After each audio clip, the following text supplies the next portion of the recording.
بسم اللہ الرحمن الرحیم الحمدللہ رب العالمین والصلاة والسلام علی خاتم النبیین۔ ناظرین محترم السلام علیکم ورحمۃ اللہ وبرکاتہ۔ پروگرام سیرت النبی صلی اللہ علیہ وآلہ وسلم کے ساتھ آپ کا میزبان ڈاکٹر محمود غزنوی حاضر خدمت ہے۔ میرے ساتھ تشریف فرما ہے ہم سب کے پسندیدہ اسکالر جناب شجاع الدین شیخ صلی اللہ علی النبی الامی وآلہ صلی اللہ علیہ وآلہ وسلم۔ کروڑوں درود ہوں نبی محترم صلی اللہ علیہ وآلہ وسلم پر، جنہوں نے اس بھٹکی ہوئی انسانیت کو راہ دکھائی اور اللہ سے ملا دیا۔ نبی کریم صلی اللہ علیہ وسلم اللہ کی رحمتوں میں سے سب سے بڑی رحمت ہیں جنہیں اللہ نے اپنے بندوں کے حوالے کیا، وَمَا أَرْسَلْنَاكَ إِلَّا رَحْمَةً لِّلْعَالَمِينَ۔ نبی کریم صلی اللہ علیہ وسلم کا ذکر ابتدا سے ہے اور انتہا تک رہے گا۔ وَرَفَعْنَا لَكَ ذِكْرَكَ کہ میرے رب نے آپ کے لیے آپ ہی کے ذکر کو بلند کر دیا۔ پچھلا پروگرام جو ہمارا چل رہا تھا اس میں ہم نے کچھ گفتگو جو ہے وہ اس حوالے سے کی تھی، اور وہ بات بڑھتے بڑھتے آگے چلی گئی، سوشل میڈیا کے حوالے سے ہوئی تھی، اور اس میں یہ تھا کہ صاحب ہم جو کچھ سوشل میڈیا کے ذریعے پھیلا رہے ہیں، اگر وہ صحیح کام ہے تو اس کا اجر ہمیں ملنا ہے، اور اگر غلط کام ہے تو گناہ جاریہ ہے وہ ہمارے حصے میں آئے گا۔ چونکہ ہمارے ہاں ثواب جاریہ اور صدقہ جاریہ کا تصور تو ہے، گناہ جاریہ کا تصور ذرا کم ہے، اسے پھیلایا نہیں گیا۔ اس پر بات ہوئی تھی، وہ اتفاق سے میں نے انٹرو میں یا ابتدائیے میں جو گفتگو کی تھی اس میں یہ کہا تھا کہ ربیع الاول اور ربیع الثانی جو ہے وہ سیرت النبی کے حوالے سے بہت معروف ہے، اور اس میں جو ہے سیرت کے جلسے، میلاد کی محفلیں، درود السلام کی محفلیں ہوتی ہیں وغیرہ وغیرہ۔ لیکن وہ چونکہ بات دوسرے سمت میں نکل گئی اور بہت اہم تھی، اس لیے اسے آگے بڑھا لیا۔ تو انشاءاللہ آج کوشش کریں گے کہ اس موضوع پر جو گفتگو کریں، لیکن پہلے شجاع صاحب سے میں کہوں گا پچھلے پروگرام کا ریکیپ لے لیں، پھر انشاءاللہ آج ہم اس موضوع پر گفتگو کرتے ہیں۔ السلام علیکم۔ وعلیکم السلام ورحمۃ اللہ وبرکاتہ۔ کیسے مزاج ہیں؟ الحمدللہ، آپ خیریت سے ہیں ڈاکٹر صاحب؟ اللہ کا شکر ہے۔ اصل میں چونکہ اسکرپٹڈ پروگرام تو ہوتا نہیں ہے، تو وہ بات نکلی اور پھر دور تلک چلی گئی، جی، اور پھر چونکہ بات اتنی اہم تھی تو میں نے چاہا کر ہی لی جائے، لیکن جو ہم نے شروع کیا تھا وہاں میں بھٹک گیا اس پہ، تو آج اللہ تعالیٰ مجھے توفیق دے میں راہ راست پر آ کے گفتگو کروں۔ جی انشاءاللہ، جزاک اللہ خیراً۔ بسم اللہ الرحمن الرحیم، اللہم صلی علی محمد وعلی آل محمد وبارک وسلم۔ رب اشرح لی صدری ویسر لی امری واحلل عقدۃ من لسانی یفقہوا قولی واجعل لی وزیرا من اہلی، آمین یا رب العالمین۔ گزشتہ نشست میں ہم بات کرتے ہوئے آئے تھے علم کے حوالے سے، اور علم نافع پر ہم نے کلام کیا۔ اللہ تعالیٰ کا دین ہم سے چاہتا ہے کہ ہم علم نافع کی طرح پیش قدمی کریں اور اس کے تقاضوں پر عمل کریں۔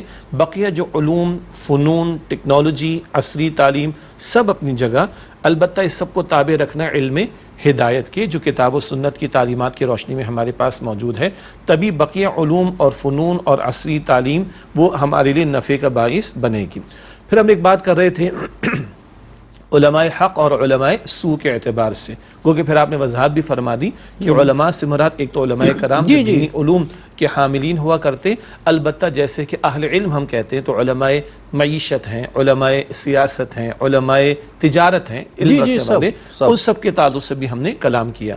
پھر ہم نے یہ فرق کیا کہ ایک علماء حق ہوتے ہیں، ایک علماء سو ہوتے ہیں دینی تعلیم کے اعتبار سے، تو علماء سو کے شر سے اللہ تعالی ہمیں محفوظ رکھے، اور علماء حق ان سے ہمیں جڑنا چاہیے، استفادہ کرنا چاہیے۔ کیسے فرق ہوگا؟ ہم نے یہ بھی جانا کہ جسے دیکھ کر اللہ یاد آتا ہو، جسے دیکھ کر آخرت کی فکر پیدا ہو، جسے دیکھ کر دنیا میں دل نہیں لگنا چاہیے، یہ فکر پیدا ہونی چاہیے، اور آخرت کی فکر رہے سامنے، تو وہ انشاءاللہ عالم حق ہوگا، اس سے جڑنے کی ہمیں کوشش کرنی چاہیے۔ پھر ہم نے یہ بھی جانا کہ علم وہ ہے اصلاً جو اللہ کی معرفت بندے کو عطا کرتا ہے، اللہ کی خشیت بندے کے دل میں پیدا کرتا ہے۔ پھر ہم نے یہ بھی جانا کہ ہر پیغمبر علیہ السلام نے اللہ کا تقوی اختیار کرنے کی تعلیم دی ہے، اللہ کا خوف دل میں رکھنا۔ یہ اللہ تعالیٰ کا تقوی اختیار کریں گے، اللہ کا خوف، کل کی جواب دہی کا احساس ہمارے دلوں میں ہوگا، ہمارے معاملات سنور جائیں گے، اور جو کچھ ہمارے پاس ہوگا اس کا استعمال بھی صحیح طور پر ہو سکے گا۔ آخری بات چلتے چلتے ہم نے یہ عرض کی تھی، بڑی بھاری بات ہے کہ دیکھیں ہم جو کچھ کر رہے ہیں، ہم یہ غور کر لیں تنہائی میں بیٹھ کے، میں پہلے اور پھر ہم سب، کہ جو کچھ ہم کر رہے ہیں کیا ہم اس کو اللہ تعالیٰ کے سامنے جسٹیفائی کر سکیں گے؟ کیا اس کا جواب ہم اللہ تعالیٰ کے سامنے دے دیں گے؟ کیا اس کا جواز اللہ تعالیٰ کے سامنے پیش کر لیں گے؟ اگر ہاں تو جو چاہو سو کرو۔ لیکن اگر اندر سے آواز آئے کہ نہیں بھائی میں لوگوں کے ساتھ تو چیٹنگ کر سکتا ہوں، لوگوں کو تو میں گھما سکتا ہوں، اللہ تعالیٰ کے سامنے تو میں جواز پیش نہیں کر سکتا، تو یہی اندر کی صحیح پکار سامنے اگر آ جائے تو اپنے معاملات کو درست کرنا چاہیے۔ ایک بات بیان ہونے سے رہ گئی تھی کہ اگر ہم سے غلطیاں ہو گئی ہیں تو توبہ کا دروازہ کھلا ہے، جی جی جی، اصلاح کا معاملہ موجود ہے، بے شک۔ اعتراف کریں اور کل کی جواب دہی کا احساس رکھ کر ہم اپنے معاملات کو جہاں جہاں جس پوزیشن میں ہیں ہم درست رکھنے کی کوشش کریں. یہ گزشتہ باتیں پچھلے معاملات سے تائب ہو جائیں، طائب ہو جائیں. بالکل تائب ہو جائیں، پیچھے جو کچھ ہو چکا ہے اللہ تعالیٰ معاف کرنے والا ہے، اور اللہ کے حضور میں پیش ہو جائیں اور اس سے دعا کریں کہ اللہ تعالیٰ جو کچھ میں نے اب تک کیا ہے مجھے احساس ہوا ہے کہ وہ غلط تھا، میرے رب جہاں جہاں مجھ سے غلط ہوا میں اس پر تجھ سے توبہ کرتا ہوں، میرے ان اعمال میں جو چیزیں تم نے لکھ دی ہیں ان کو مٹا دے، مجھے معاف کر دے، میں آئندہ ایسا نہیں کروں گا، کوشش کروں گا کہ راہ راست پر رہوں. میں بھی اس میں شامل ہوں، ہم سب کو یہ کرنا چاہیے. اللہ تعالیٰ معاف کر دیں گے، نیتوں کا ثواب ہمیں عطا فرما دیں گے، ہمارے گناہوں سے ہمیں بخش دیں گے، بلکہ حرف غلط کی طرح مٹا بھی دیں گے، ان کے خزانے قدرت میں کوئی کمی نہیں ہے. پچھلے مرتبہ جو پروگرام ہوا جس کا میں نے انٹرو میں بھی تذکرہ کیا تھا کہ صاحب ہم سیرت النبی کے حوالے سے گفتگو کرتے ہیں، یہ پروگرام بھی سیرت النبی کا ہے. تو ربیع الاول اور ربیع الثانی میں جتنی محافل ہوتی ہیں، گلی گلی کوچے کوچے ہوتے ہیں، یہ بہت اچھی بات ہے. نبی کریم کی آمد کی خوشی کا جشن منانا چاہیے. اللہ کی رحمتوں میں جتنی رحمتیں ہم پر نازل ہوئی، سب سے بڑی رحمت اور سب سے بڑا کرم اللہ کا اور نعمت جو ہے وہ رسول اللہ صلی اللہ علیہ وسلم ہیں جو اس دنیا میں تشریف لایا، اور اس سے بڑا کرم ہم پہ یہ ہے کہ ہمیں رسول اللہ کی امت بنایا گیا. اس کا تقاضا یہ ہے کہ رسول اللہ صلی اللہ علیہ وسلم کی آمد کی خوشی منائی جائے. لیکن مسئلہ یہ ہے کہ ہم خوشیاں تو مناتے ہیں، لیکن پہلے جس کی خوشی مناتے ہیں اسے تو منا لیں. اسے منانا بہت ضروری ہے. اس کو منانے کا صرف ایک ہی طریقہ ہے، اسے اور اس کے رب کو منانے کا طریقہ یہ ہے کہ ہم اس کے بتائے ہوئے طریقے پر عمل کرنا شروع کر دیں. پہلے میں، اس کے بعد ہم سب. ہم اس کے طریقے پہ عمل کرنا شروع کر دیں، خود بخود مان جائے گا. جب وہ مان جائے گا تو سب کچھ اپنا ہو جائے گا. بجا ڈاکٹر صاحب بات کو تھوڑا شروع کرتے ہیں. قلبی تعلق کے حوالے سے، محبت کے حوالے سے، نعمت جاننے کے حوالے سے، اور پھر عملی تقاضوں پر آگے بڑھیں گے انشاءاللہ. آئندہ بھی ابھی اس پر کلام جاری رکھیں گے.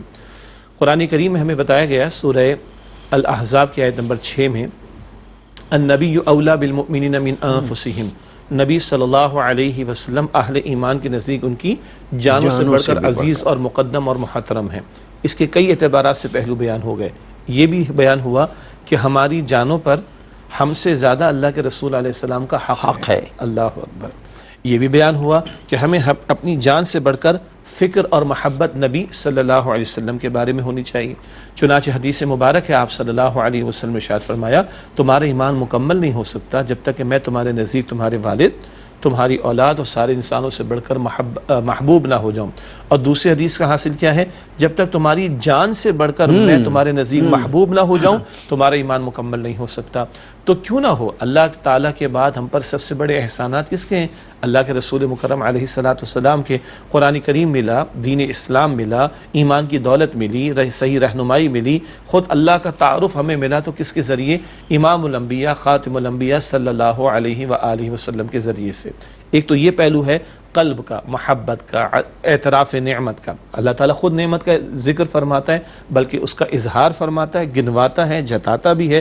لفظ جتانا ذرا عجیب لگتا ہے لوگوں کو، مراد اللہ اس کو اسپیسیفکلی بیان فرماتا ہے.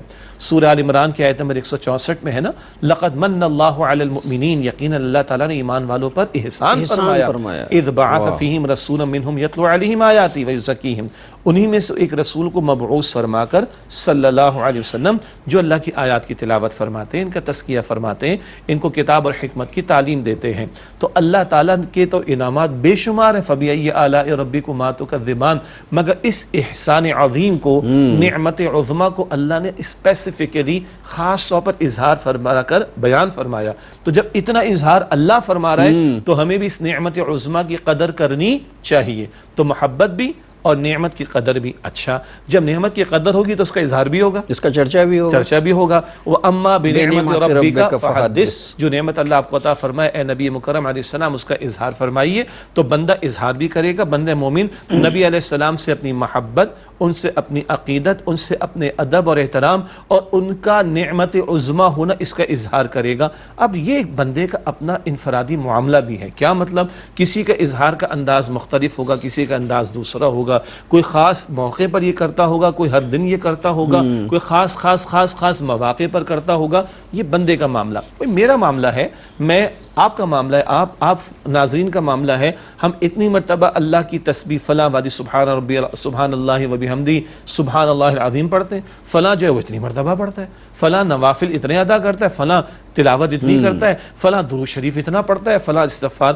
اس پہ کسی کو بحث تو نہیں ہے نا، تو اس میں کوئی مسئلہ بھی نہیں ہے.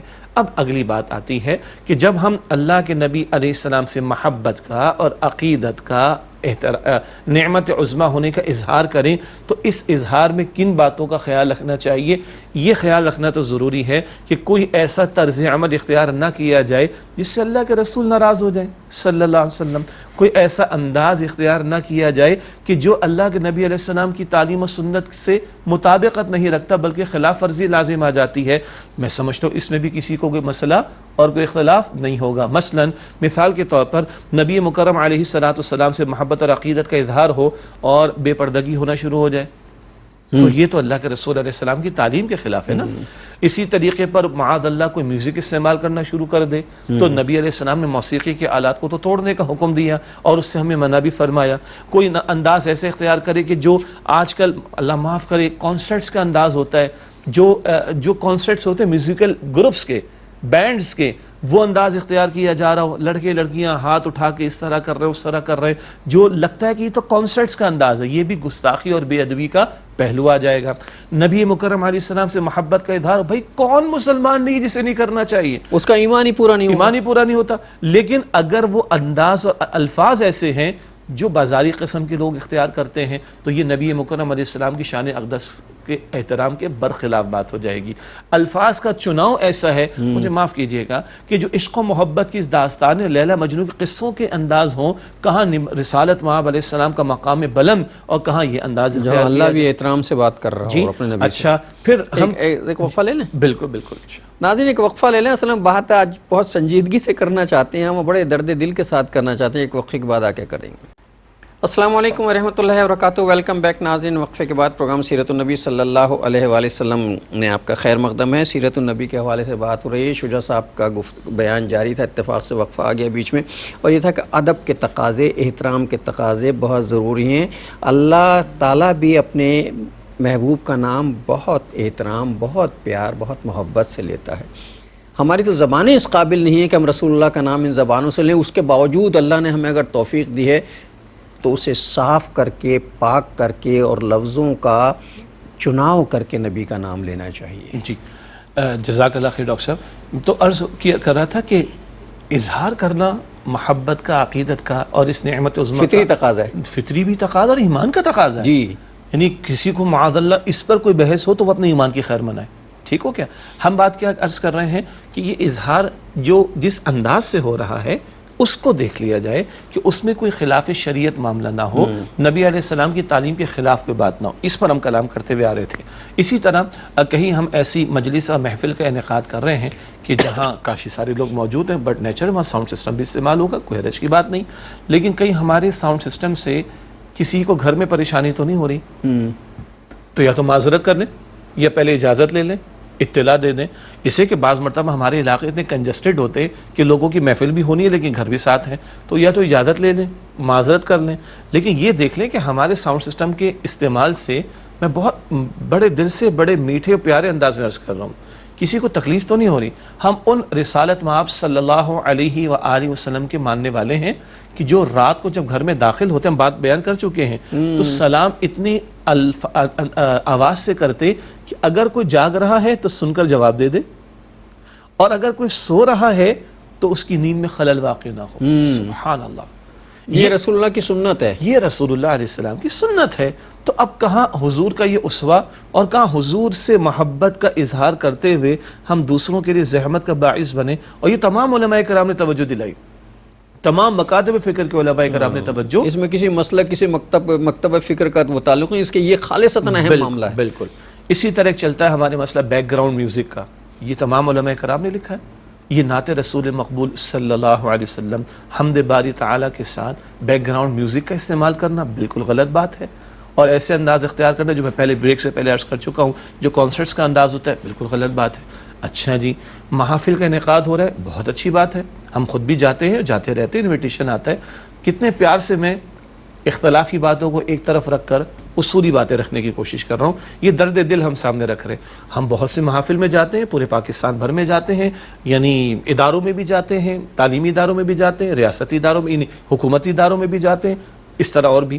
ایک دو جگہ ایسا ہوا کہ ہمیں غصہ آ گیا، مغرب کی نماز کا وقت ہو گیا، محفل جاری رہی، محفل اور اچھے بڑے حضرات اسٹیج پر براجماں ہیں، میں دائیں بائیں دیکھ رہا ہوں کہ شاید کوئی اناؤنسمنٹ ہوگی کہ اب نماز کا وقفہ. میں نے کہا جی کوئی نماز کا، وہ جی انشاءاللہ. میں نے کہا کیا مطلب انشاءاللہ؟ تو اللہ کی قسم اٹھا کر کہہ رہا ہوں، میں اور ایک بڑے مشہور قاری صاحب ہیں، آج کل سعودیہ میں ہوتے ہیں، ہم دو گئے خدا کی قسم، اور ہم نے دونوں نے جماعت کی اور واپس آ گئے. واپس آنے سے تک اخلاقی طور پر موجود ہونا، بات کرنا ضروری تھا. جناب عشاء کی نماز کا وقت آ گیا، محفل جاری ہے، وہ جاری ہے. تو اب میری باری آئی، پھر ہم اٹھے، ہم دونوں جا کے عشاء کی، میں خدا کی قسم اٹھا کر کہہ رہا ہوں عشاء کی نماز میں 2 افراد تھے. واپس آئے تو پھر میں نے تقریر کی، اور اس کے بعد انہوں نے کبھی نہ بلانا تھا نہ موقع تھا. میں نے کہا ہم نبی مکرم علیہ السلام کا ذکر خیر کرنے جمع ہو رہے ہیں، ہماری بہنوں کو ہم نے کس طرح بٹھا رکھا ہے؟ وہ حالت جنگ میں بھی نماز پڑھتے تھے جی، کس طرح بٹھا رکھا ہے؟ ہم پردے کا اہتمام نہیں کرتے. سورہ نور یہ فرماتی، سورہ احزاب یہ فرماتی ہے اما عائشہ کا لباس ایسا تھا، بی بی فاطمہ زہرا کی چادر ایسی تھی، اور اللہ کے رسول علیہ السلام کی حیا کا عالم ایسا تھا. ہم کیا کر رہے ہیں آخر؟ اور قرۃ عینی فی الصلاۃ، اللہ کے پیغمبر علیہ السلام فرماتے ہیں کہ نماز میری آنکھوں کی ٹھنڈک ہے. ہم نے مغرب بھی جانے دی، عشاء کی جماعت کا بھی اہتمام نہیں ہوا. ہم کر کیا رہے ہیں میرے بھائی؟ تو کیا یہ بات نبی مکرم علیہ الصلوۃ والسلام خوش ہوں گے؟ ہمارا درود حضور کے سامنے پیش ہوتا ہے نا، تو امت کے اعمال بھی پیش ہوتے ہیں، اعمال بھی پیش ہوتے ہیں ہمارے. تو اگر یہ چوری کا عمل پیش ہو، حضور خوش ہوں گے صلی اللہ علیہ وسلم؟ یہ گانے باجے کا انداز، یہ عمل حضور کے سامنے پیش ہو، حضور خوش ہوں گے؟ حضور کی امت کو ہمارے طرز عمل سے اگر تکلیف پہنچے، تکلیفیں جو اور کوئی بھی پہنچا رہے وہ بھی غلط ہے. ہاں آج تو اس نقطے پہ بات ہو رہی، تو یہ عمل حضور کے سامنے پیش ہوگا، حضور خوش ہوں گے؟ فجر میں ہم سوتے پڑے رہیں اور یہ عمل حضور کے سامنے پیش ہوگا، حضور خوش ہوں گے؟ بس یہ تنہائی میں بیٹھ کے سوچیں. نہ ہم عشاء کی نماز پڑھیں، نہ ہم فجر کی نماز پڑھیں، ہم رات بھر محفل سجائیں. جب فجر کا وقت تو ظاہر ہے تھک چکے ہوں گے تو آنکھ لگ جائے گی، انسان ہے سو گیا. فجر کی نماز کا بتائیے کہ ثواب تو کیا ملنا تھا، گناہ لازم آ گیا. تو اجر تو وہ ہے جو ملنا چاہیے ہمیں. اب سنجیدگی سے سوچیے، اس کو کوئی اختلافی بات نہیں سمجھیے، اختلافی بات نہیں، چونکہ اس میں سب سے اہم بات جو ہے جو میں کرنے جا رہا ہوں یہ ساری باتوں کے نتیجے میں، وہ یہ کہ سب سے اہم کام جو ہے جو بہت ہی خطرناک ہے وہ ہے رسول اللہ صلی اللہ علیہ وسلم کا ادب اور احترام. اگر اس میں ذرا سی بھی کمی آ گئی رسول اللہ کے ادب میں اور احترام میں، تو اللہ تعالی ہمیں بتائے بغیر ہمارے اعمال کو ضائع کر دے گا، ہمیں اس کا شعور تک نہیں ہوگا. جی، سورہ حجرات، یہ سورہ حجرات کی آیت نمبر 2 ہے، جو قرآن کریم میں نبی مکرم صلی اللہ علیہ وسلم کے ادب اور احترام کے تعلق سے اہم ترین آیت ہے جی، اور حساس ترین مقام ہے. سورہ حجرات 26 پارے میں، سورہ حجرات کی آیت نمبر 2 میں ہے، یا ایھا الذین آمنوا لا ترفعوا اصواتکم فوق صوت النبی، اے ایمان والو اپنی آوازوں کو نبی علیہ السلام کی آواز سے بلند نہ کرو. ولا تجہروا لہ بالقول کجہر بعضکم لبعض، اور ان کی روبرو اس طرح بلند آواز سے بات نہ کرو جیسے ایک دوسرے کے سامنے ہلکے انداز سے باتیں ہو جاتی، لائٹر موڈ میں. ان تحبط اعمالکم، ایسا نہ تمہارے اعمال حبط یعنی ضائع ہو جائیں، وانتم لا تشعرون، تمہیں شعور بھی نہ ہو. تو نبی علیہ السلام کی آواز سے آواز اگر اوپر چلی جائے تو نیکیاں برباد ایسے اور اعمال برباد ایسے کہ تمہیں پتہ بھی نہیں چلے گا. تو جو کہیں بے ادبی کا پہلو لے آئے، گستاخی کا پہلو لے آئے، بے احترامی کا پہلو لے آئے، کہاں معاملہ بنے گا؟ اندازہ کریں اس چیز کا. یہ ساری بات جو ہم درد دل کے ساتھ رکھ رہے ہیں کہ حضور علیہ السلام کا ذکر خیر ہے، ان سے محبت کا اظہار ہے، تو بھائی ان کی تعلیمات کا بھی لحاظ رکھتے ہوئے یہ سارا اظہار ہونا چاہیے. کوئی بے ادبی کا، بے احترامی کا پہلو بھی نہ آئے، اور یہ سب کچھ کرتے ہوئے ہماری ذات سے مخلوق خدا کو نقصان نہ پہنچے، اذیت نہ پہنچے، اور نبی علیہ السلام کی تعلیم کے خلاف ورزی نہ ہو جائے، تو کیجئے، کوئی مسئلہ نہیں. اس میں اور بھی پیش نظر باتیں رہیں، ہم بات کریں گے آگے انشاءاللہ. یہ تو تھا کہ ان سب کے کاموں کے کرتے ہوئے انداز کیا ہونا چاہیے. اگلی بات یہ ہے، اگر کوئی مجھ سے پوچھے نا بھائی منانا نہ منانے کی بحث، تو میں کہتا ہوں یہ کچھ پوچھنے والا سوال ہے، یہ تو ہمارا اللہ ایمان کا تقاضا، ایمان کا تقاضا ہے۔ اچھا پھر پوچھتے کتنا؟ میں نے کہا یہ بتاؤ، اللہ تعالیٰ قرآن پاک میں فرماتا ہے وَرَفَعْنَا لَكَ ذِكْرَكَ سورہ انشراح میں کہ اے نبی علیہ السلام ہم نے آپ کی خاطر آپ کے ذکر کو بلند فرما دیا۔ اب وہ کتنا بلند ہے؟ ایک مثال بہت معروف ہے، زمین کے ہر حصے پر کہیں سورج طلوع ہو رہا ہے تو اس سے قبل فجر کا وقت مکمل ہو رہا ہے، ہر وقت سورج غروب ہو رہا ہے کسی ایک حصے پر تو وہاں مغرب کی نماز کا وقت ہو رہا ہے، ہر وقت اذان، ہر وقت اقامت، دن کا ایک لمحہ بھی ایسا نہیں ہوتا جب اللہ اکبر اور اشہد ان محمد رسول اللہ کی آواز صلی اللہ علیہ وسلم۔ تو ہر لمحے اللہ کا ذکر بھی، اللہ کے حبیب علیہ السلام کا ذکر بھی ہر لمحے چل رہا ہے، وہ نماز ہو، وہ اقامت ہو، وہ نماز کے اندر بھی السلام علیک ایھا النبی پڑھ رہے ہیں بھائی روزانہ، اللہم صلی علی محمد پڑھ رہے ہیں ہر نماز کی رکعت میں۔ تو اللہ تو اتنا ذکر حضور کا چاہتا ہے، تو ہم سے کوئی پوچھے تو بھائی ہر آن ہر وقت اللہ فرما رہا ہے ذکر حضور کا، ان اس کا اہتمام ہو رہا ہے، تو ہمیں بھی ہر آن ہر لہجہ ہر وقت پھرتے کرنا چاہیے۔ ہاں دل سے ایک بات عرض کرتے ہیں، ایسا نہ ہو جائے جو مغربی معاشروں میں مدرس اور فادرز کے ساتھ ہو گیا، ایک مدرس ڈے معین کر دیا، ایک فادرز ڈے معین کر دیا، سال میں ایک مرتبہ مدر کو، ماں کو یاد کر لو، اس کے بعد بھول گئے، سال میں ایک مرتبہ فادر کو یاد کر لو، اس کے بعد بھول گئے۔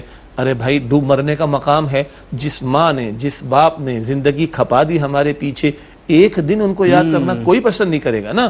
تو جن پیغمبر صلی اللہ علیہ وسلم نے ساری زندگی ہمارے لیے لگا دی، جی ماں باپ کی عظمت انہوں نے ہمیں سکھائی، ہر رات میں کھڑے ہو کر دعا انہوں نے ہمارے لیے کی، اور جس دن ماں باپ بھی نہیں پوچھیں گے اس دن وہ بھی ہمارے لیے سجدے میں ہوں گے اللہ تعالیٰ کے حضور قیامت کے دن۔ ان حبیب مکرم صلی اللہ علیہ وسلم کو کتنا یاد کرنا چاہیے؟ سال میں اپنے ایک دل سے، مرتبہ، بس اپنے دل سے پوچھئے، ہمیشہ یاد کرنا چاہیے۔ وہ 12 ربیع الاول کو کیجئے، وہ 11 ربیع الاول کو کیجئے، وہ 13 ربیع الاول کو کیجئے، وہ ربیع الثانی میں کیجئے، جمادی الثانی میں کیجئے، رجب میں کیجئے، شعبان میں کیجئے، رمضان میں کیجئے، شوال میں کیجئے، اور ذی القعدہ میں کیجئے، ذی الحجہ میں کیجئے، محرم میں کیجئے، سفر میں کیجئے، پورا سال کیجئے نا بھائی۔ جنہوں نے پوری زندگی امت کے لیے محنتیں کی، مشقتیں اٹھائیں، پوری زندگی امت کے لیے دعائیں کی ہیں، امت کی رہنمائی کا انتظام کیا ہے، ساری زندگی ان کا ذکر خیر ہونا چاہیے۔ کبھی مواقع آئیں گے تو اس وقت بھی بالخصوص ہوگا، لیکن یہ نہیں کہ ہم اس کے بعد بھول جائیں۔ اور اگلی بات کیا ہے، ان ساری مجالس، اور ہم بھی آج حضور کے ذکر خیر کر رہے ہیں نا صلی اللہ علیہ وسلم، برسوں سے اسی عنوان کے تحت، سیرت النبی کے تحت یہ باتیں کر رہے ہیں، مستقل ہونا چاہیے۔ اب مستقل کے لیے کن باتوں کا خیال رکھیں؟ چلیں میں عرض کروں، یہ ہم نے پچھلے سال بھی بات کی تھی، مجھے اللہ تعالیٰ نے اس وقت یاد دلائی کہ سیرت النبی علیہ السلام کا مطالعہ کیا اچھا ہو کہ ماہ ربیع الاول میں علماء بھی توجہ دلائیں، واعظین بھی توجہ دلائیں کہ بھائی اس سال ہم ارادہ کریں کہ اگلے ایک سال تک ہم نبی مکرم علیہ السلام کی سیرت کی کوئی کتاب گھر میں پڑھیں گے۔ آپ کو جس مکتب فکر کے علماء پر اعتماد ہے پڑھیں بھائی، مطالعہ کرو اللہ کے پیغمبر کی سیرت کا۔ کفار ہم سے زیادہ پڑھ جاتے ہیں کبھی کبھی، کچھ کفار، ہاں وہ تو پڑھتے ہیں اعتراض نکالنے کے لیے، لیکن عجیب بات ہے پھر ہوتے ہوتے وہ اسلام قبول کر لیتے ہیں۔ ظاہر ہے، ابھی دیکھیں نا کچھ دن پہلے کی بات ہے کہ ہمارے پڑوسی ملک کے پارلیمنٹ میں ایک صاحب نے کھڑے ہو کے، جو غیر مسلم ہے ظاہر ہے، انہوں نے کھڑے ہو کر جناب جو رسول اللہ کی سیرت کے حوالے سے ایسی ایسی حیرت انگیز باتیں کی اور بتایا، اور کہا کہ محمد صاحب صلی اللہ علیہ وسلم، ظاہر وہ تو یہی لفظ کہتے ہیں، محمد صاحب یہ کہتے تھے صلی اللہ علیہ وسلم، اور تم مسلمان یہ کرتے ہو یہ کرتے ہو۔ آنکھیں کھلی کی کھلی رہ گئیں، ہم سے زیادہ تو وہ جانتے تھے سیرت کے بارے میں۔ اس نے کہا میں نے پوری سیرت کا مطالعہ کیا، میں تو ہر لمحے کی گفتگو جو ہے آپ سے کر سکتا ہوں۔ ایک وقفہ لے لوں پھر آ کے بات کرتا ہوں انشاءاللہ اس موضوع۔ السلام علیکم ورحمۃ اللہ وبرکاتہ، ویلکم بیک ناظرین۔ وقفے کے بعد پروگرام سیرت النبی صلی اللہ علیہ وآلہ وسلم میں آپ کا خیر مقدم ہے۔ میں نے اصل میں وقفے کی وجہ سے شجاع صاحب کی قطع کلامی کر دی، اس پہ میں معذرت خواہ بھی ہوں، اس سلسلوں کو وہیں سے جوڑتے ہیں۔ جی تو وہ تو آپ نے بجا فرمایا کہ غیر مسلم پارلیمنٹ میں کھڑے ہو کر رسالت مآب صلی اللہ علیہ وسلم کے مبارک ارشادات کا حوالہ دے کر ہم مسلمانوں کو، یہ الگ بات ہے وہ ہمیں ملامت کرنے کے لیے کرتے ہیں، لیکن پڑھتے تو ہیں نا، پڑھتے تو ہیں۔ تو عرض کرنے کا مطلب ہے کہ کیا اچھا ہو کہ ماہ ربیع الاول کی مجالس میں اس بات پر امت کو توجہ دلائی جائے کہ بھائی اللہ کے پیغمبر صلی اللہ علیہ وسلم کی سیرت کا مطالعہ کریں گے، گھر والوں کو بٹھا کر کرائیں، کیا اچھی بات ہوگی جی۔ اور اپنا جائزہ بھی لیں ویکلی بیسس پر، منتھلی بیسس کے اوپر، کہ میں ان معاملات میں کیا حضور علیہ السلام کی تعلیمات پر عمل کرنے کی طرف جا رہا ہوں؟ ایک انداز کیا ہوتا ہے، رسول اللہ علیہ السلام بحیثیت والد، رسول اللہ علیہ السلام بحیثیت دوست، وقتاً فوقتاً، بحیثیت سپہ سالار، بحیثیت ایک استاد، گنتے چلے جائیے۔ تو ہم جس پوزیشن میں ہم جس رول اور پوزیشن میں ہیں، ہم اس کے اعتبار سے سیرت کا مطالعہ کر کے اپنے آپ کو بہتر کرنے کی کوشش کریں۔ ہاں، خواتین کے لیے ہم کیا ریکمینڈ کرتے ہیں؟ ازواج مطہرات کی سیرت کا مطالعہ، اور نبی اکرم صلی اللہ علیہ وسلم کی پیاری بیٹیوں کی سیرت کا مطالعہ کریں۔ کیوں؟ یہ تعلیم جو عورتوں سے متعلق ہے وہ حضور کے گھر کی خواتین کے ذریعے امت کو ملی ہے نا۔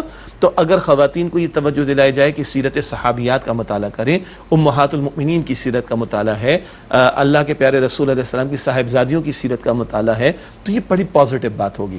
پھر اگلی بات یہ ہے، ایک بات ہم نے کئی مرتبہ ایک حدیث کی روشنی میں عرض کی ہے، جامع ترمذی میں روایت ہے، اللہ کے رسول علیہ السلام نے فرمایا کہ مومن وہ ہے جسے دیکھ کر اللہ تعالیٰ یاد آئے، مومن وہ ہے جسے دیکھ کر اللہ تعالیٰ یاد آئے۔ میں تشریح میں عرض کرتا ہوں، امتی کون ہوگا؟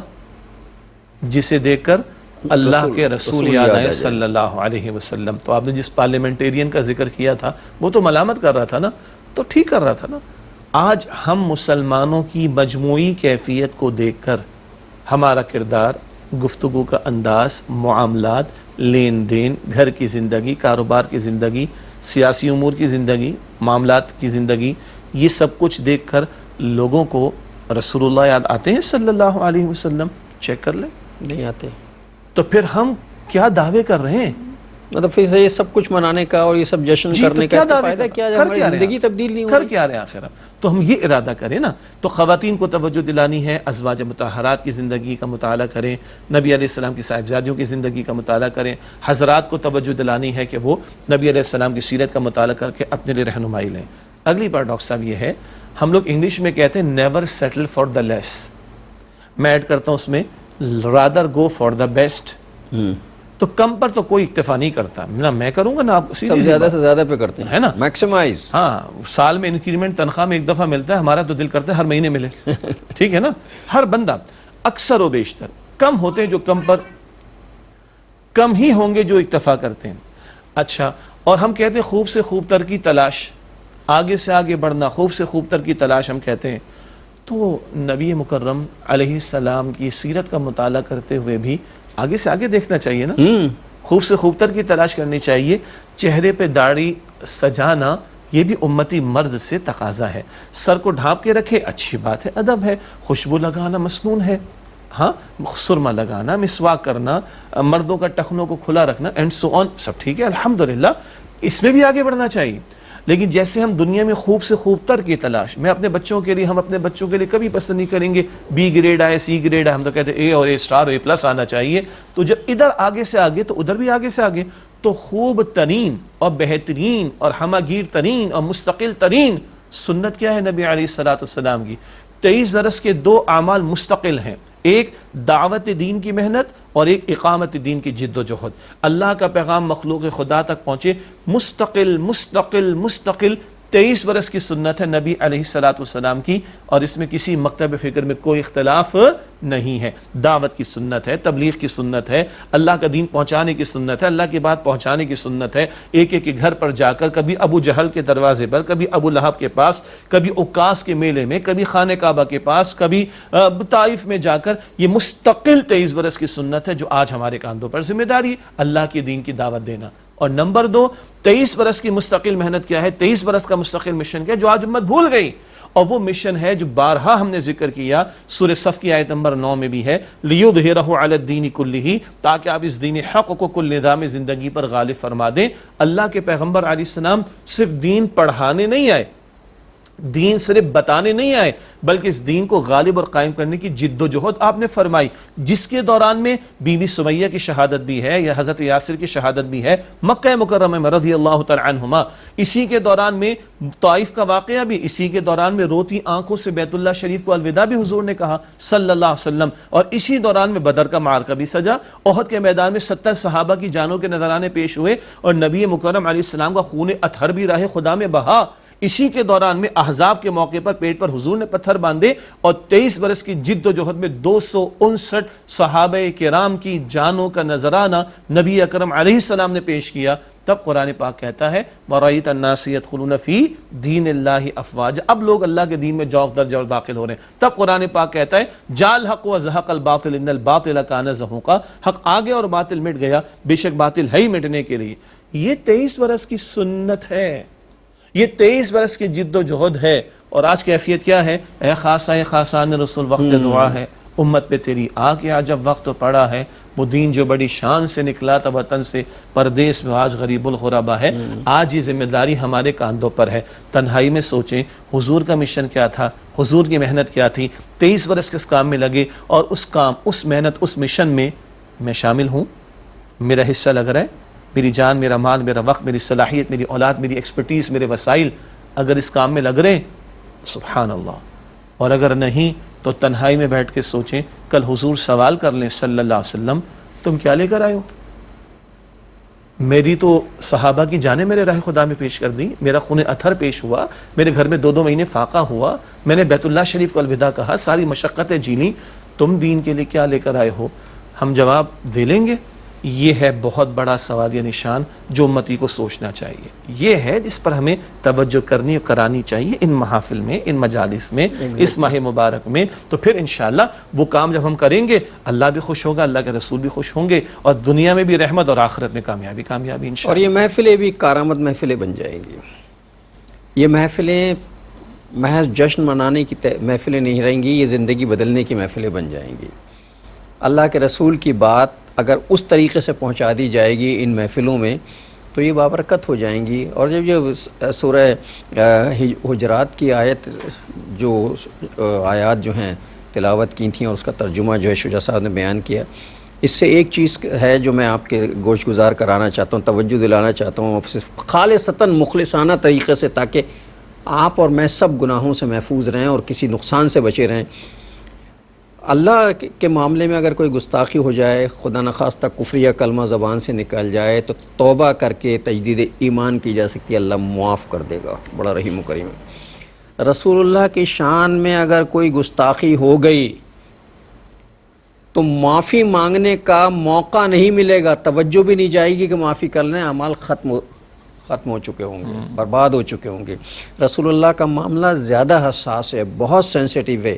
اچھل کود کا معاملہ نہیں ہے کہ چلا کے رسول اللہ کا بے احترامی کے ساتھ نام لے لیا جائے.